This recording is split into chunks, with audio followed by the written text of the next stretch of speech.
Good evening. Thank you for being with Conversation with Tim again tonight. And so if you're a regular watcher, then you'll know this is Ryan Follis. He's the pastor of First Baptist Nokomis, and is the Hillsboro Church. Is that also First Baptist, right? Yeah. First Baptist Hillsboro. We're real right? original. Right. They're real original with their names over there. We got here first. And want everybody to know Yeah. it. But he's the lead pastor at First Baptist Nokomis, and they also have a campus, a sister church in Hillsboro, First Baptist Hillsboro, if you're looking for a church in those areas. He's the Montgomery County CEO facilitator, so if you're familiar with that. We talked about those things in the last episode, and we'll come back to those again another day. And we're in this conversation that we started last week. So if you watched last week, we're wearing the same shirt. So that's because we're doing this video right after that. So we just took, we're preachers. So This is my Thursday shirt. this is my Thursday shirt. so we're going to pick up where we left off at. And this is just a week later. And we're still talking about Kingdom First. And so let's kind of review a little bit what we've already covered. Because I could tell we stopped last week because I could tell we was getting to a place where there's some other stuff getting ready to happen, okay? And so the idea behind Kingdom First living is that we put God's kingdom first, that we have a kingdom first mindset, but that God's kingdom, the disciples even, they all thought that God was going to establish his kingdom on earth and Jesus was going to become a king. Right. And they were blown away by that's not how that all went down. Sure. They were kind of surprised by that. But then sometimes we get in the church where we think, okay, well, that means it's all about heaven, and we're not functioning in the world like his kingdom. And so once you go back to how you let in with the Lord's Prayer Sure. and just what it means to establish God's kingdom. Okay, so we're talking about the concept of kingdom first living and really, strengthening our identity in this kingdom mindset so that when we talk about kingdom first living, we're talking about really anybody has a kingdom. Your kingdom might be consumerism, your kingdom might be shopping, and again, we kind of ended with the tithe, time, and talents, and I've asked people all the time, I go, you tithe somewhere. Something is your kingdom, right? Something is where you're paying your taxes to Caesar, right? Maybe it's to your bank, maybe it's to Amazon. I have a friend who says, calls Amazon her boyfriend. Yeah. She says, it's not a good relationship. But he always brings me something. It costs me a lot, but he always something shows up. And I said, that's true. So we can identify, even though we don't have the monarchy identity in the world today, we still can recognize that there are people who are, if you think of your home, then the parents, whoever owns a home, are the king, the queen of that castle, that domain, and they certainly take ownership of it to that extent. They expect house rules to be applied, and when you're a guest coming into their kingdom, you know that it's different than when you would be at your own house, or if they came over, you do things differently depending on whose house you're in. So I don't think it's crazy to acknowledge the fact that we understand that there is somebody who is ultimately in charge of that domain, and there are rules that apply to all the people that interact with each other. And then, of course, we extend that to what Jesus intended by saying, your kingdom in heaven on earth, right? How do we bring heaven into reality, make it a place that we live now? And that's the conversation about lifestyle, that your lifestyle, if it is kingdom first, it behaves differently. And we went into loving others, that if you love others, you love them differently than what the world would say loving others. Right now it'd say, well, you're supposed to love others unless they wholly disagree with you. And then you make sure you're on the other side of that, picket line. Fast. Right. And that's the superficial. And probably the best evidence of Christ-like loving, of kingdom first loving, and a worldly human endeavor, superficial definition, is one that is reconstructing, right? One that is building up, and one that is tearing down. Even though God still has to take some things down in order to build, it is ultimately with a very clear vision of what I want you to be: restored, right? Mm-hmm. Redeemed. Mm-hmm. These are all kingdom language, the words that suggest we want to build this back up. And God has a plan for what that looks like. Mm-hmm. And usually the other side of the conversation, when we talk about how to interact with people, it's just how fast can I tear you down? Yeah. I don't have any plans on what's going to be in relationship with us after the fact. Right. So that's pretty much, I think, kind of recap where we left it off last week. So my definition for kingdom, throughout Scripture, when you read the word God's kingdom or kingdom of heaven, the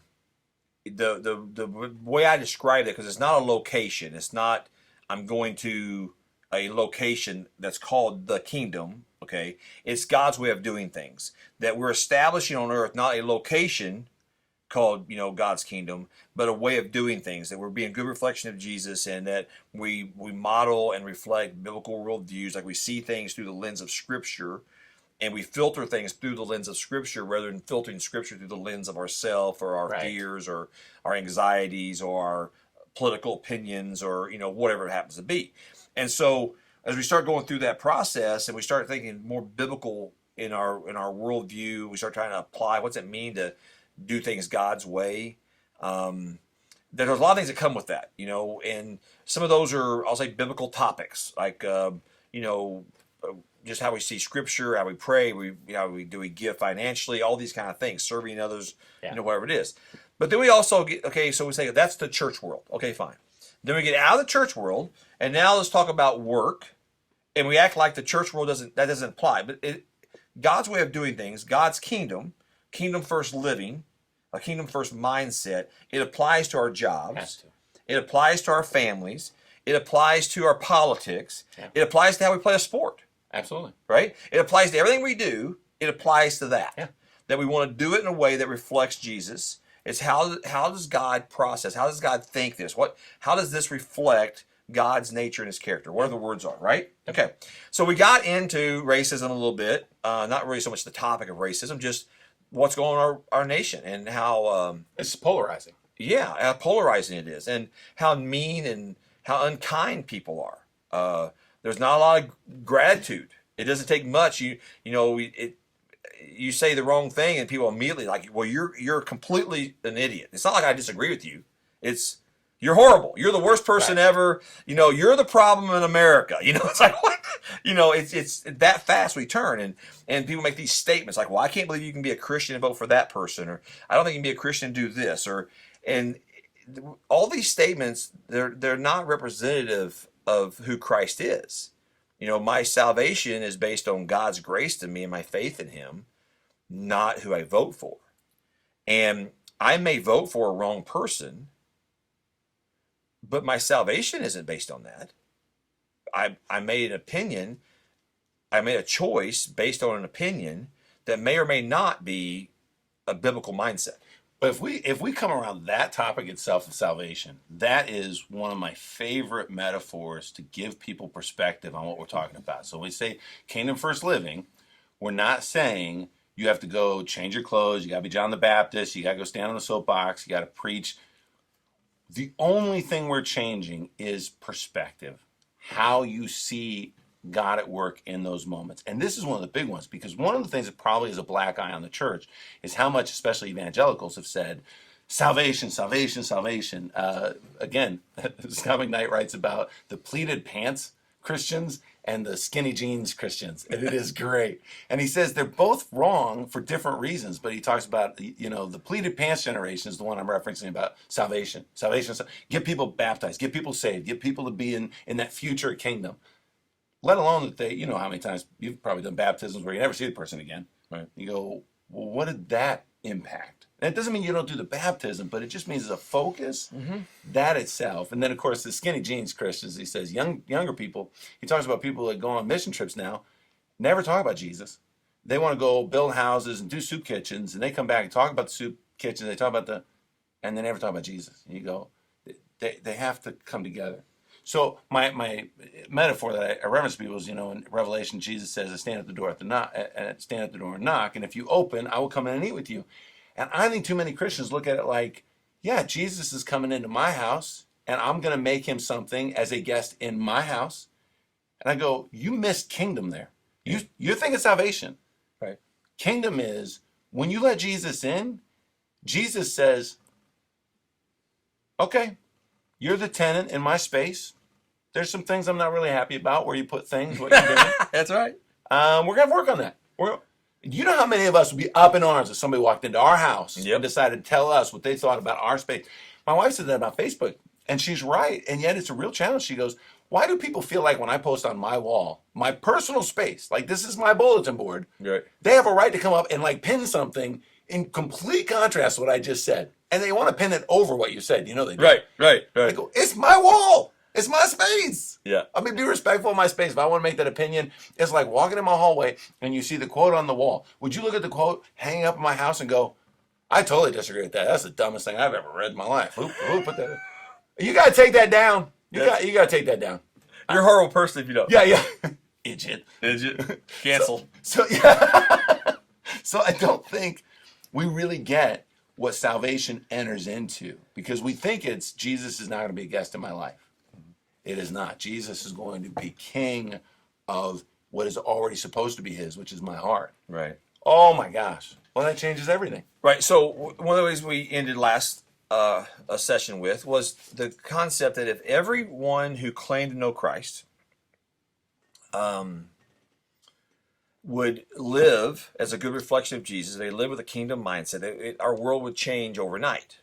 Now, everyone who claims to know Christ doesn't know Christ.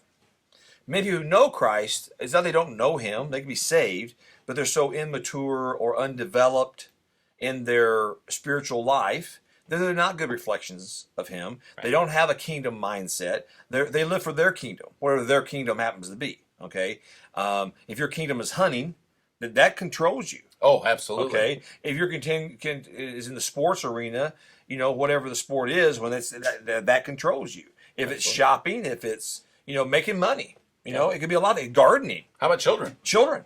That is an obsession. A lot of things. That's your kingdom, right? This is what I'm doing. Yep. I'm building my kingdom. Yep. And we don't recognize that it's all God's kingdom. Yes. And then that's what you were saying. God, Jesus comes in and he's like, okay, this is mine. Let's talk about it. Right. Okay. It's more like, nope, this is mine. And I got him on Sunday mornings. And you invited him in. And if I die, I need to make sure I got, we call that fire insurance where I'm from. You know what I'm saying? Right. Like I got insurance. My agent is Rich Oswald, State Farm. Okay, you're in Carlinville. You need insurance. Rich does a great job. Okay. So, if I have house insurance, so something happens to my home, then I have insurance for that. Yep. I have car insurance. I've hit 3 deer in like in a year and a half. Yeah. Thank God I had insurance for the car insurance, right? For deer killing. Right. You don't understand the concept of hunting. That's right. I thought they were supposed to be hunting. I don't know. Anyway, those deer were hunting me. The honest God truth. They were doing all the hunting in that deal. But anyway, the point is some of us have salvation insurance. I want to go to church enough. I want to be baptized enough. I want to know a little bit about it. So in case I die, I get to go to heaven. But how you know that you're saved really is not by the works, but it's by the work of the Holy Spirit in us that changes us. That how do you know you're saved? That's really the question. And so to me, it's like, and we don't have time to really, this is almost an individual conversation with every individual person. Sure. But when none of us are perfect, we're all going to lose our minds from time to time. But when the world is losing its mind, and we look just like it, we're throwing the same barbs back and forth, and we're saying crazy stuff back and forth, and we're the ones. We look just like the world. I know. That does not look like Jesus. That's not attractive to the world at all. No.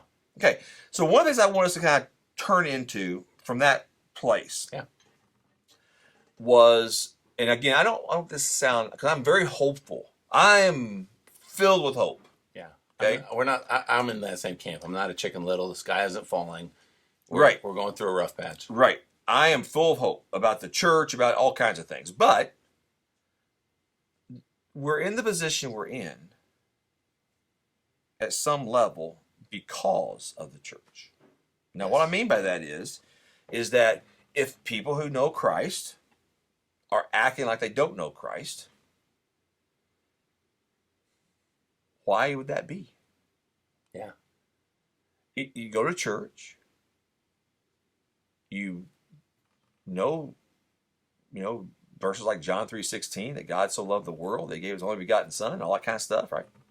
You heard some messages. You can sing some songs, pray some prayers.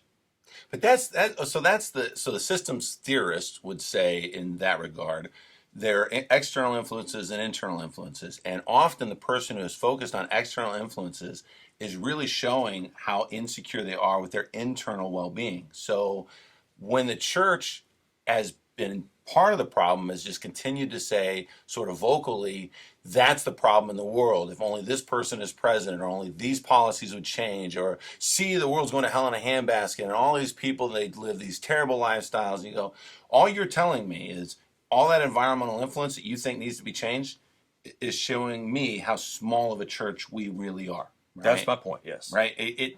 The opposite is true, and in business they always call it a SWOT analysis. You want to talk about your strengths and weaknesses, your internals, and your opportunities and threats, your externals, and how you respond to them. And I think as a church, I say this about all the arguments right now. Again, even in a racial context, the conversation is both external and internal. The conversation in our differences in politics is external and internal. I mean, most people would struggle to say this is what is insecure about me. Mm-hmm. What I bring to this conversation, right, that goes back to that transparency. Can I love someone enough to be honest with them instead of just pointing the finger, but saying, can I just tell you where I'm really struggling, mm-hmm. right? That opens huge opportunities. But the difference is the salvation story alone is really becoming so minimized in the church's, potential, really, what we're supposed to be doing. Because get them saved, get them saved, get them saved, get my fire insurance. And you go, you're not happier for it. Like, it's almost, you're going to be less happy with that fire insurance because you constantly have to rebuild a house. Right. You're going to constantly hit another deer. I've never known anybody whose house burned down was happy. Right. Even if insurance is going to pay for it. Right. They're not happy. No. And if you've ever been with people, and I've actually been in the house that's on fire, and you go, there is nothing about this. You feel like your whole life has been robbed from you. Yes. It's replaceable. That's like saying, if your kid dies, you can always have more kids. Yep.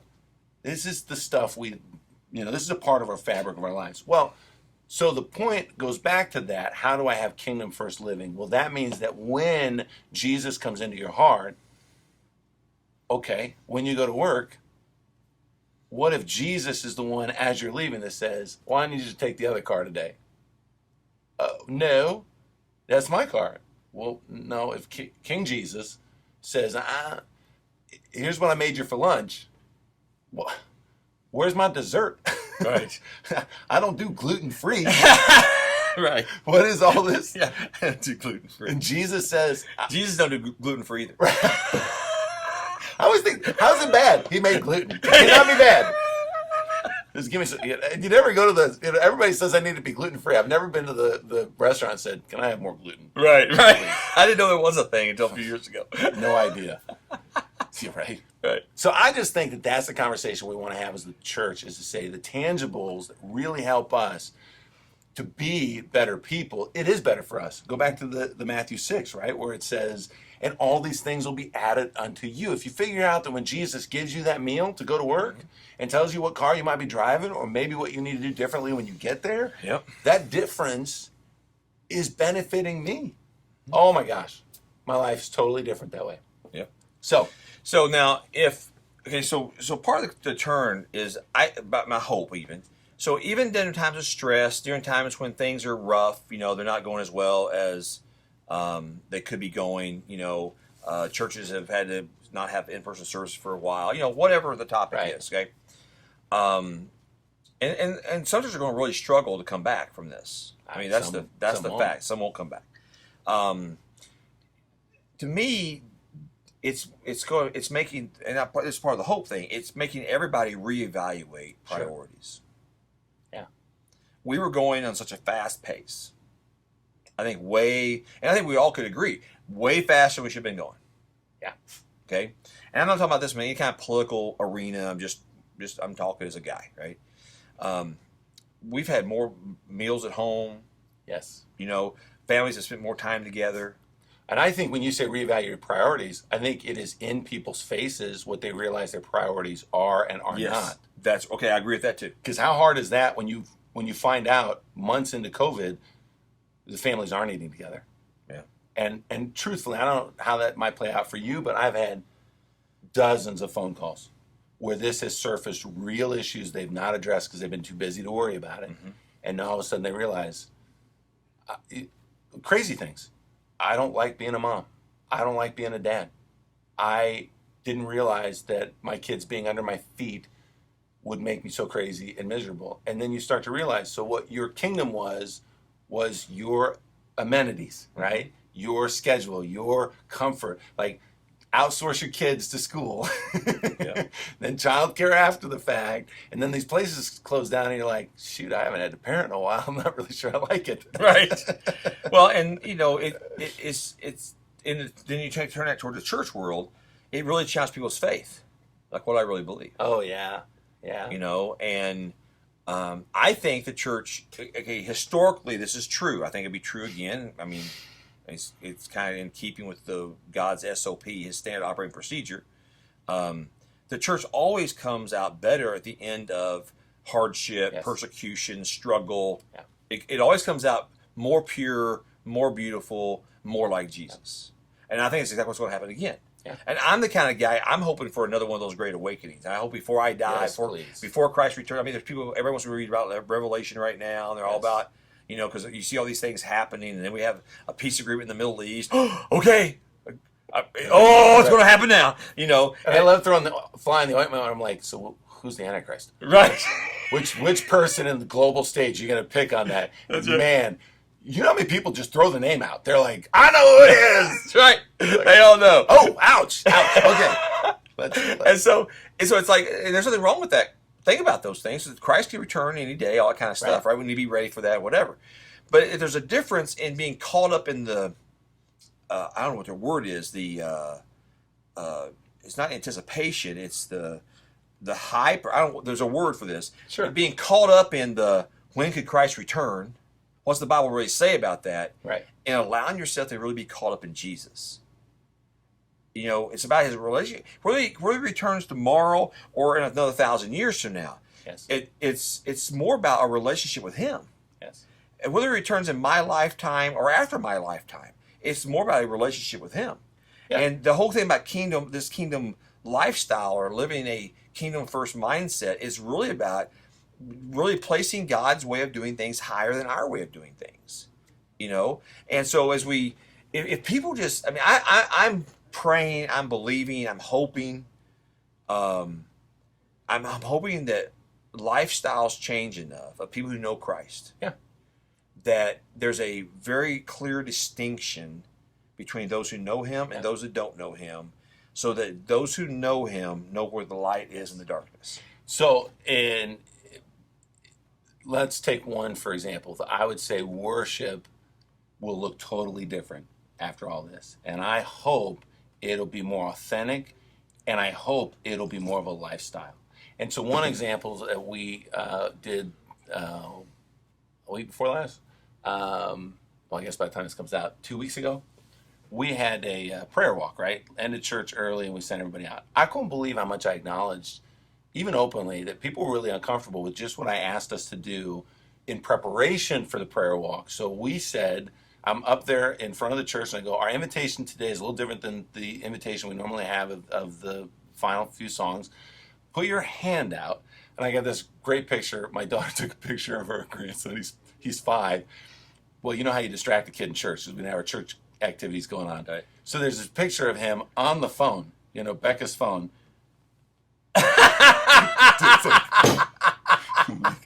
We got a lot of work to do. Yeah. But people were uncomfortable. Like when I said, raise your hand, 50%, it's like, I've done that. And then finally, I go, folks, we do this together. I know, trust me, the physical action will speak to the spiritual action. You can't just decide you know how to pray for people and that you do pray for people. Because what do they all do? They go, well, I do pray for people. Now, all of a sudden, they go, put it out there. We go on this prayer walk. Oh my gosh, the story flooded in. So-and-so was on their porch. We got to pray with them. Overwhelmed the person that, what are you guys doing? Walking around town. Just, I laughed, one of our deacons, Greg, and he's really got some health issues that going to church could, and being in close proximity to people could really, it could do him in. But he comes, we're outside, and he's in their golf cart. So they got a golf cart ministry they're going around.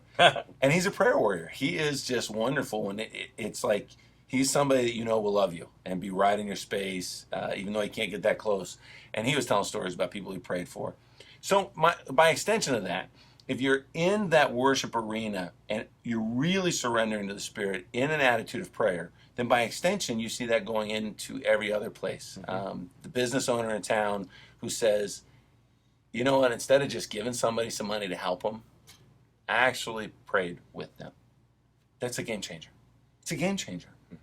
I wanted to, help this family out and didn't know how to do it, so I thought maybe if I donated to Nokomis Christian Missions, going over and sitting down with them on the porch and understanding what goes on in that family's life, being truly neighborly, right? That whole thing about our systematic salvation as evangelists, we think, we got to get them saved. It's extended everywhere. So let's institutionalize it so we don't have to deal with it. Let's have this hub of Nokomis Christian Missions or whatever that assistance facility is. Let's give to that, and by extension, we're helping these other families, which is great. But really, it's about you in a participation fashion that influences you to do it more wherever you are. Yeah, and that's really I think that's what the big transition is coming, is that real believers are going to live like real believers. It's gonna separate the wheat from the chaff. There's going to be a lot of people who know, I want to compartmentalize that, and I just want you guys to go do that. And I don't, and I would argue, and again, I'm not trying to be ugly, at all, but just speak truth, and that's what these are the conversations I have with people. This is the real conversation, me and Ryan. Okay, and you sound like you're prepping for what the Beaver said in Lights Chronicles of Narnia. Right. The Beaver's, and Lucy says, "Is he good?" And the Beaver's like, "Good? Who said anything about good? He's Aslan, right? He's the king. It may not be pretty, but it's going to be the truth." Right.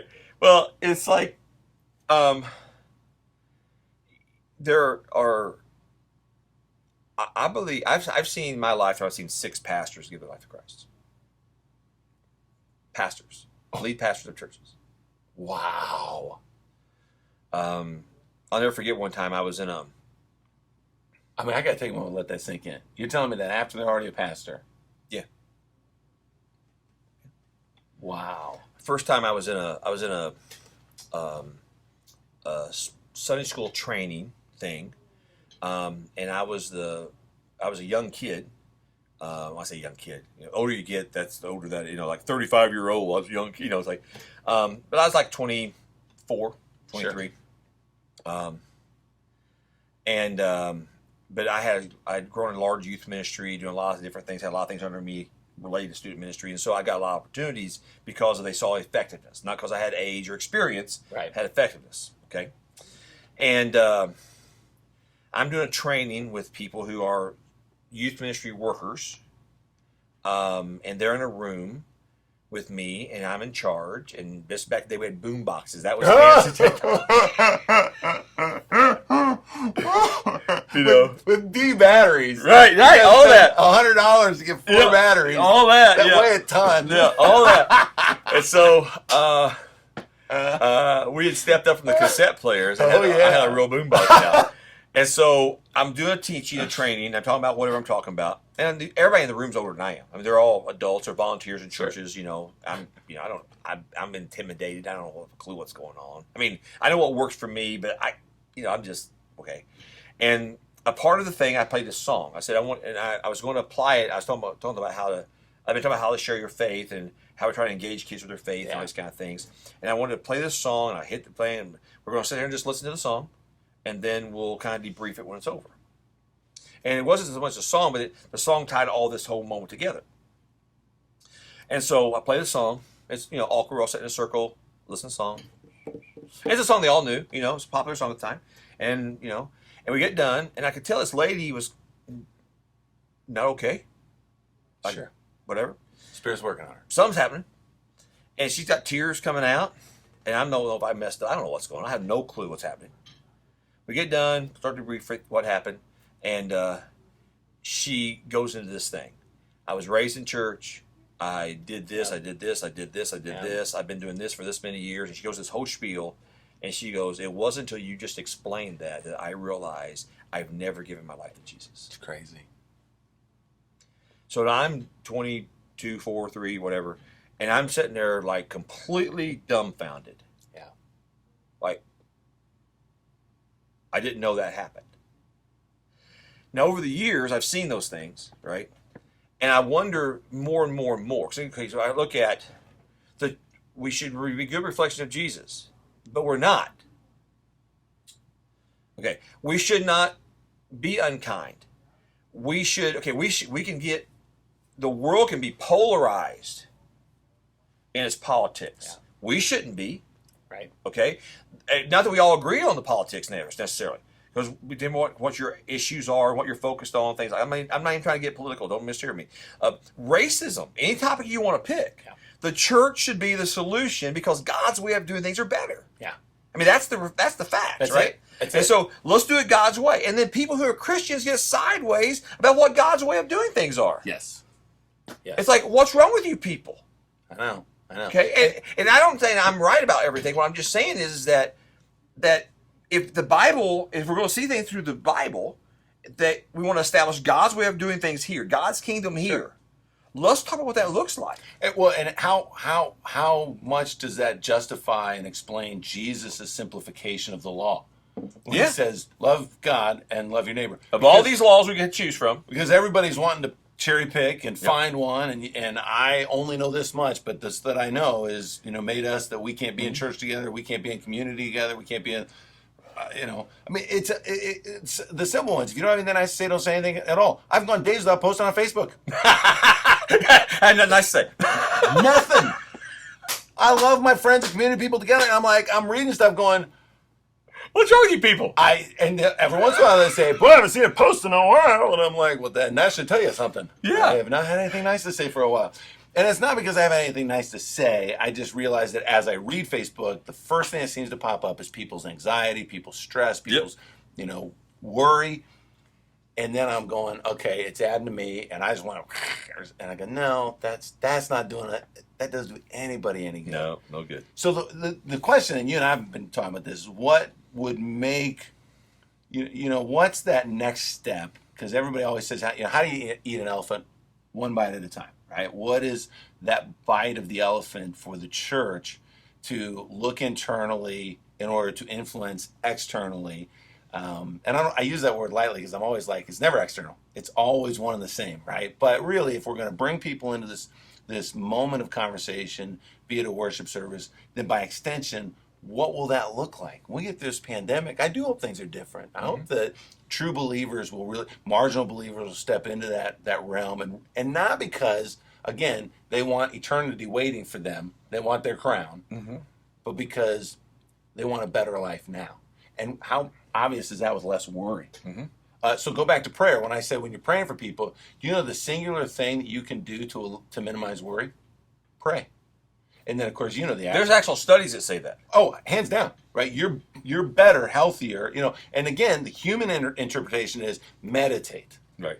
And I'm like, folks, there's got to be a conductor in the front of the train. Because if you're both the conductor and the passenger, you're not going to get very far. Right. So prayer is powerful in just the attribute of it. And then praying together. So going back to the business owner, say, do you ever pray with your staff? You can invite it. I know you got to do that delicately, but do you pray with your family? Do you pray with your spouse? No, we leave that for church. I mean, let's be honest. How many people, if you asked them, can you pray out loud? Yeah, you make people nervous. Oh my gosh. Now we have something to work with. What would the church look like? The church is going to look like a praying body, a praying entity, a more impactful time of prayer that really sends out with the purpose of saying, you don't have to churchify the world around you. You just have to live out that same kingdom philosophy, right? You didn't move out of it. It's not just over the church and then you get to put on whatever umbrella you got over you now. It's always with you. What would that look like? How would it be different? So that's a big one. I think that kind of attributes of worship really come into that. I do think the generosity. I think people have looked at it and thought, I don't have the security of my job. I don't have the security of the future. And I go, that's because so many of us, I'm blunt real quick. How many people think if you raise your taxes, you're going to fix the problem? I mean, if I got one beef to make, I'm like, that ain't trust me. Deciding that you're generous because you pay more taxes, oh, that is so bad. That is unequivocally one of the worst things, because we've decided that in order to fix the problem, the government's got to have a solution. So we got to fix, Yep. And I'm not saying that there's not obviously a place for a balanced approach to taxes and our community services and everything we offer. I always tell my kids it's RSTLNE. Like, we just need a few things that the government does really well and stop assuming that they're going to fill in all the rest of the letters for us. Where's the church in that? Well, the challenge with the church is usually, so I would really challenge, even if people are in COVID, are you going to the online? Are you giving? And churches will be challenged with, where is that going? And I always want to emphasize, we the people, of the people, for the people, by the people, right? The more the funds come in, the more we hope to do. Like, your accountability to giving to a church is very true to this extent. It's not giving. It's giving and then seeing what the output is.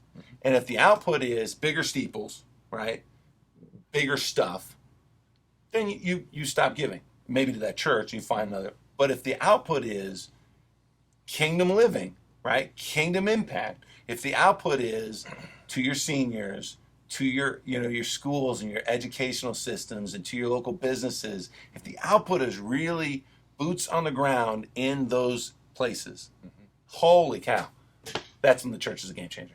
Yeah. So no, I agree with that. I think that, and that's what I'm trying to say. I just am so hopeful that of all the, I don't know, whatever you want to call it, the frustration, all the stuff, all the confusion, all the uncertainty, all the whatever going on, I'm just hopeful and prayerful that it turns us more toward Jesus. That we see what's the problem in the world. It's not that Republican Party or that Democrat Party or that person or this person. It's really that we live for ourselves, not for Jesus. Right. The world is headed down a certain path. Yeah. That's the reality. Yeah. And the church is called to be counterculture, not a part of the culture. Yeah. We're citizens of heaven. We're not citizens here, type of thing, right?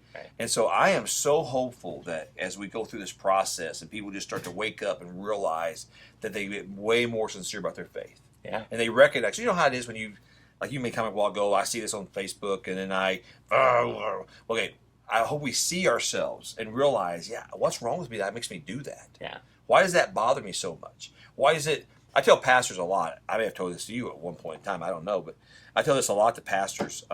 They'll call me and want to talk about whatever, take me to lunch, or I take them to lunch, or whatever it is. We're going to talk about church revitalization, or going to their church, or whatever it is. And at the end of the day, if I'm going to boil everything I know, think, feel, have experienced in one concept, it is, until you are brokenhearted over the condition of your church, the spiritual condition of your church, until you're brokenhearted over the spiritual condition of your community, and you're humble enough to ask for help, I can't help you.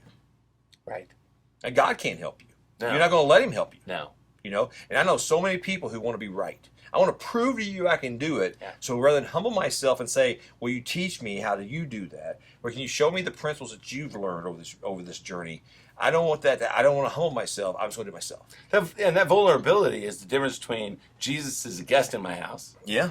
And Jesus is Lord of my life. Yep, absolutely true. And if you change that perspective to King, he is Lord, and not King in some sort of disconnected, superficial way, but really what we offer it to is to say, Lord over all. Everything that is in my life is yours, right? I didn't earn it. I don't have it outside of you. I'm not better because of the things that I do and you haven't been a part of, and now you're a guest in my house. I like some of the Jesus concept, right? I like some of the things that I can then sprinkle into my Facebook posts or, in the world around, and tell people that, the Bible says God helps those who help themselves.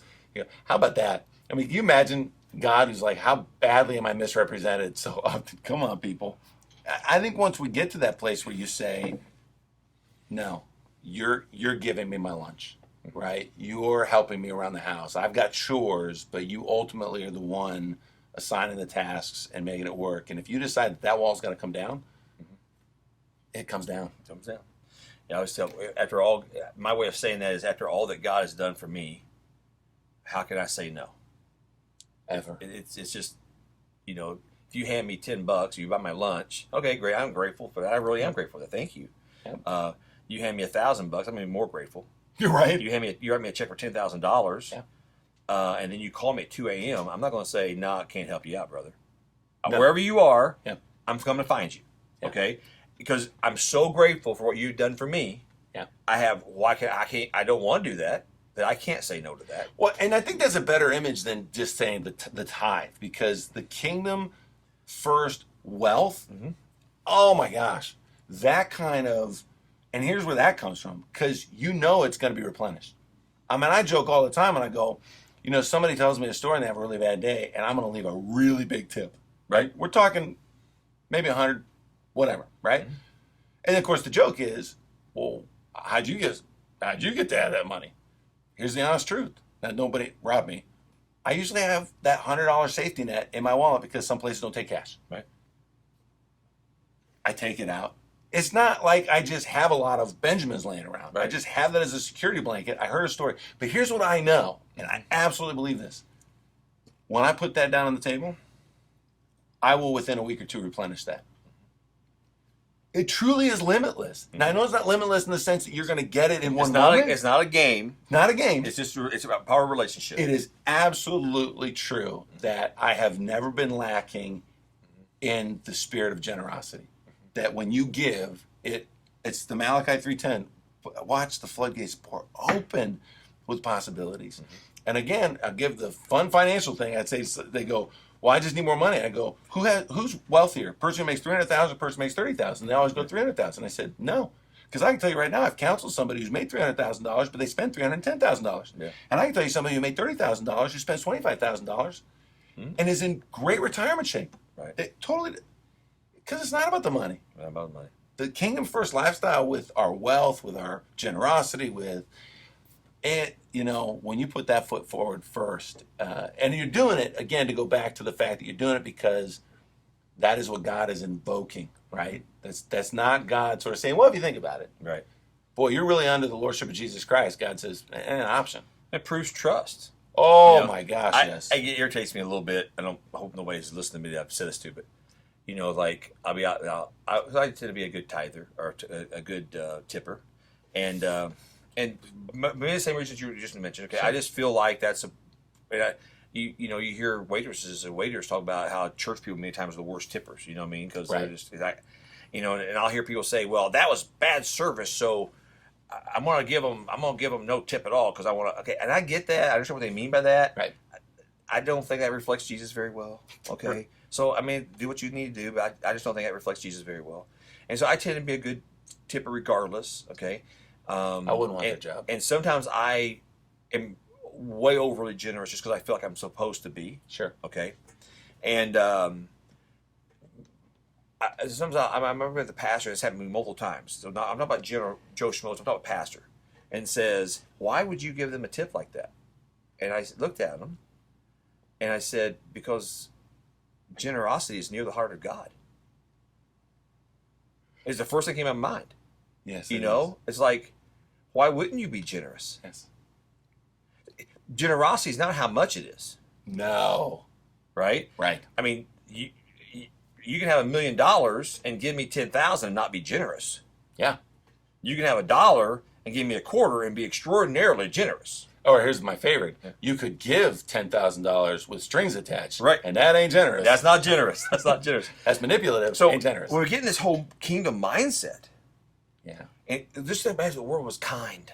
If those who know Christ, we were generous with our time, with our forgiveness. Generosity, by the way, is not just money. Amen. It goes, I'm generous with a bad waitress. I'm generous with my patience. Oh, I choose to compliment them. By the way, I don't tithe my patience very well. I'm not generous. That's probably what I got to work on. Yeah. The guy one time was eating breakfast and was at a Denny's, not the one around here, but another place, and he said, waiters was horrible. They were packed out they just crashed, and it was horrible. She's forever, and we just waited for coffee. Okay, okay, and he is just not happy. Okay, and he's cheap. He's pretty tight dude. And I said, here's what we're going to do, because he's buying breakfast. He said, here's what we're going to do. When she comes over here, you go ahead and give her like double the tip that you think she just did her. He goes, what? Why would I do that? She's horrible. I said, just give her double the tip. and you tell her that you want her to have the tip first, that it's not based on how good service she takes care of us. You just want her to know you can tell that she's been slammed and that they're understaffed and they didn't show up at work today, and you just want her to know that you're going to tip her well. And so just give her the tip. And he does the worst. I said, just do this as an experiment. What could it hurt? Well, he did, and of course, we got better service. Oh my gosh. Now translate that to better conversations with people. Everything. If you go to somebody and are generous with your patience, your and this, I give you one, it's a really good tool. So if you guys are listening and you want something, you go, I just don't know how to do that. It's called suspended disbelief. If you apply suspended disbelief to the conversations that you have with people you disagree or anywhere, you would be amazed at how much God just intervenes and comes in. And here, what you're suspending is the lack of trust, right? That's not going to work. If I'm generous with the tip, I'm not going to get better service, or if I'm generous with the tip, it's not going to replenish. I'm going to be more broke tomorrow. I'm not going to be able to pay my bills. Or if I'm nice to this person who I really don't like right now, and they're mean to me, they're going to be more mean. Yep. And I go, suspend that disbelief and enter into that conversation with some patience and kindness and listen. Because you know what happens? As soon as you say something that I disagree with, if I don't respond, then it assumes I'm agreeing with you. When did that come out? Like, heaven forbid that you listen to somebody and everything they say you disagree with, you don't have to respond. Right. Well, if I don't respond, then people are going to be around, and especially in mixed company, somebody's going to be like, well, are you going to say something?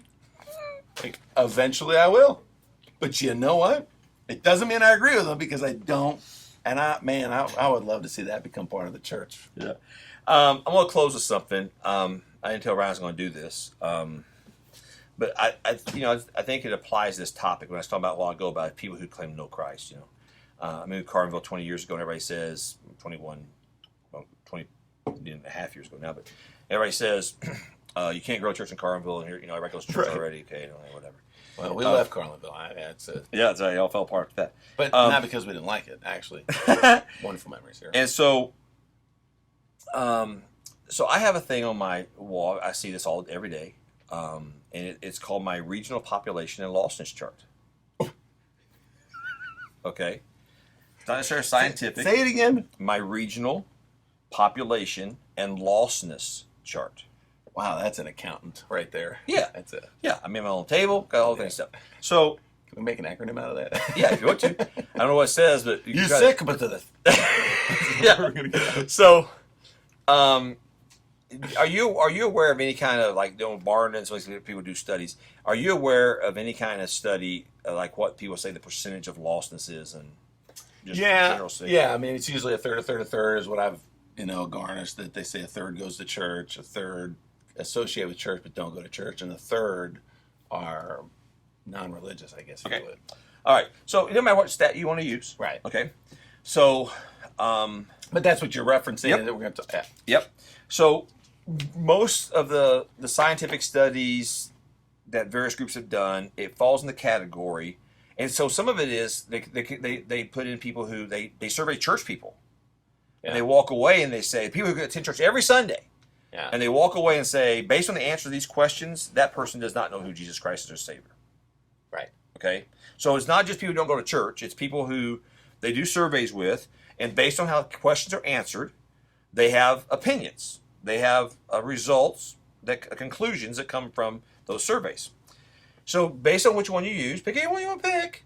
It ranges between 66% to 80% of any population does not know Jesus Christ, does not claim to know Christ their Savior.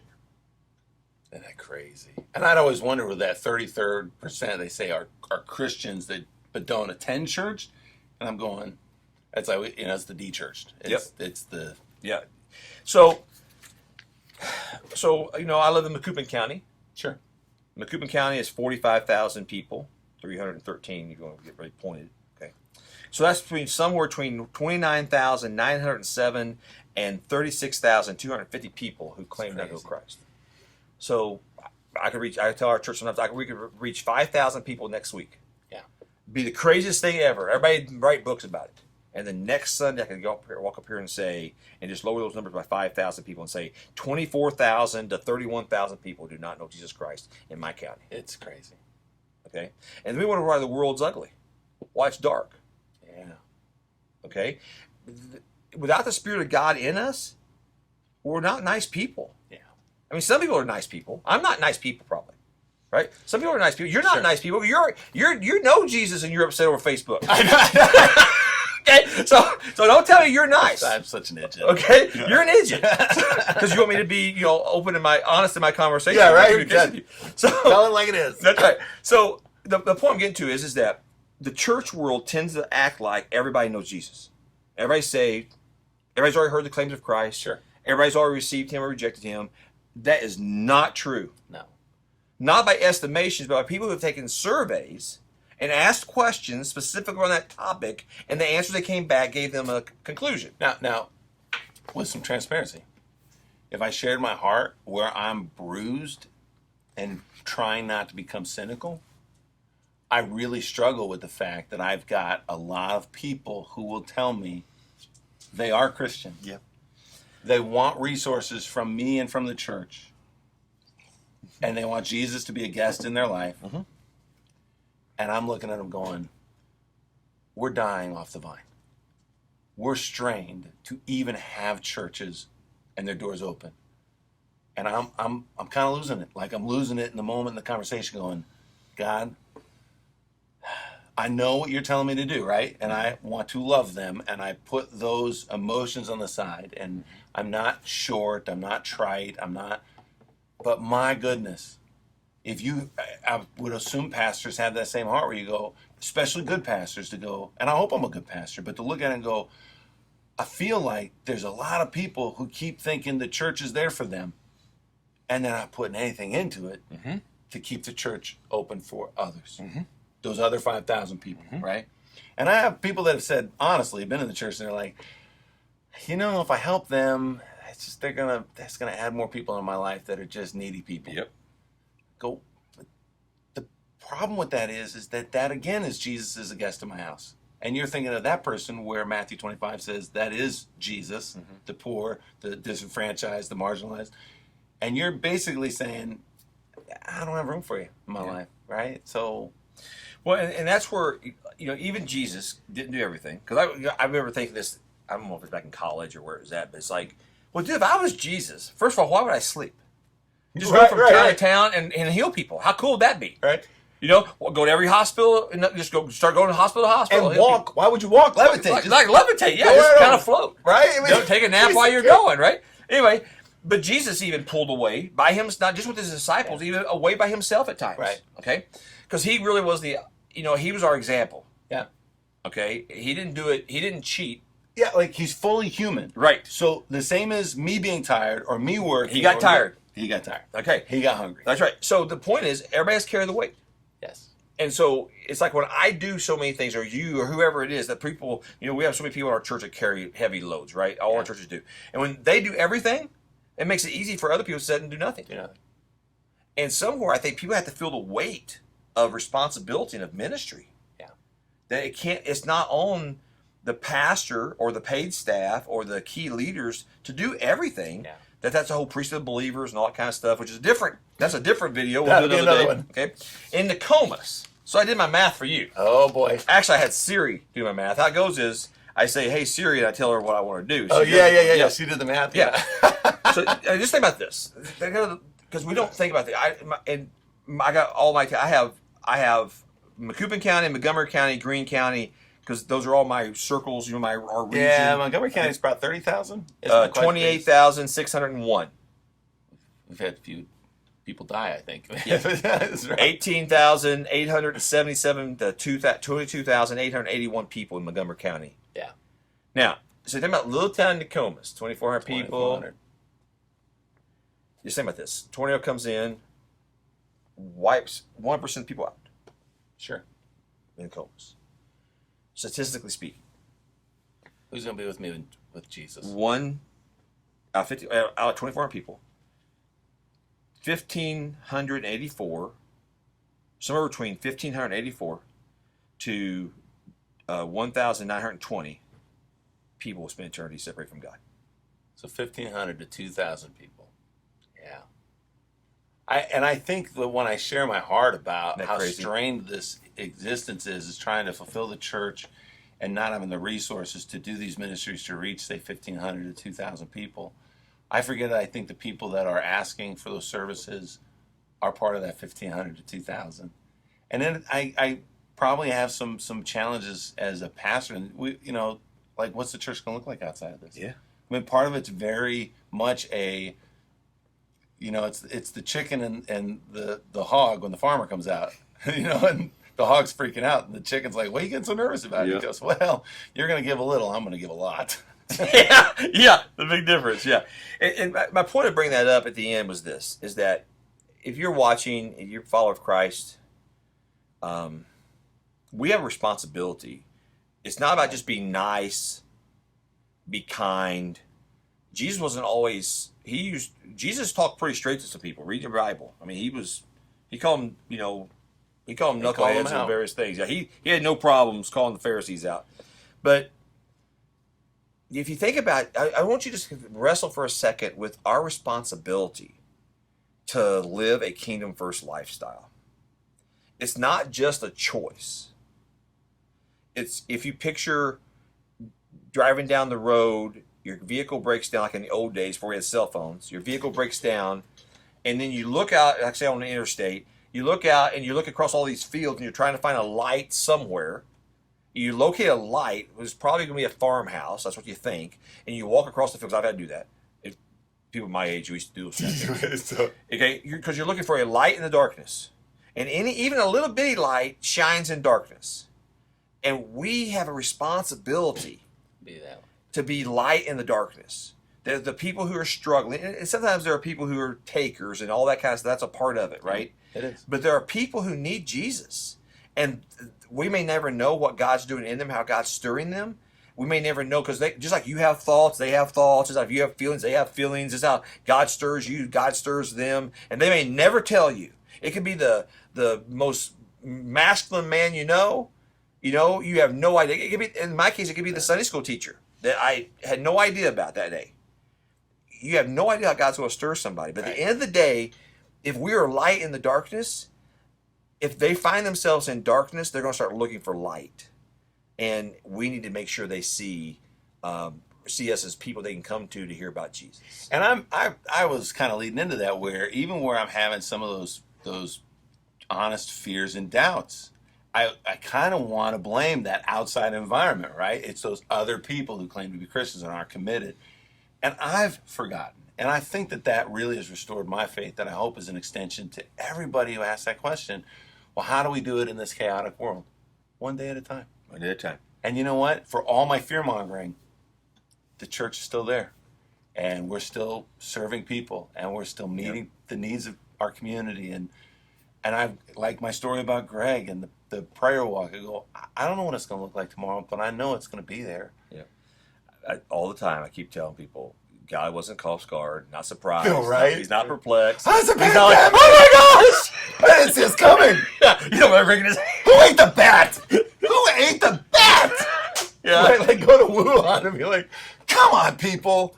Yeah. He's got all under control. Surprised. God's always got a plan. Yeah. And here's the thing, and I'm going to wrap up with this because I need to shut her down, but this is helpful for me. One of the things when you're successful, and I'm sure you've experienced the same thing, and you're a multitasker like I am, and you do different things, and sure, hands in different places, is that the only problem with being successful is trying to repeat it. Yeah. And people have expectations now. Yeah. You have your best financial year ever at the church. What about next year? Oh my God. Okay. You have your best baptism year ever. You have your best growth year ever. You have the best vacation Bible school year. You have the best whatever ever. That's awesome. But next week's coming. Yep. Next Sunday's coming. And if next year doesn't look like this, well, then what happened to you? Yep. Okay. And you think Tom Brady has any less pressure now that he's at Tampa Bay? Right. You think Bill Belichick, how many Super Bowls they got? And he's going to look at it and go, they expect me to do it again. You can't win one without Tom Brady, and you can't win one without Bill Belichick. They will be more scrutinized. That's right, because of those things. But in our case, as followers of Christ, the good news is we don't have to do this by ourselves. Never. It's really just let you be yourself. You be who God called you to be, who He wired you to be. Chase after Him with all your heart. and let His Spirit be Himself in and through you, and He'll be the one who brings all these other things to pass. So, anyway, want to encourage you, and I appreciate you being with me. And now it's going to be 2 weeks. I didn't hear this one. They've seen you twice. Wear the same shirt. If we do this again, I may wear the shirt again. I just how many they do that? Thank you for watching Conversation with Tim. Have a great afternoon.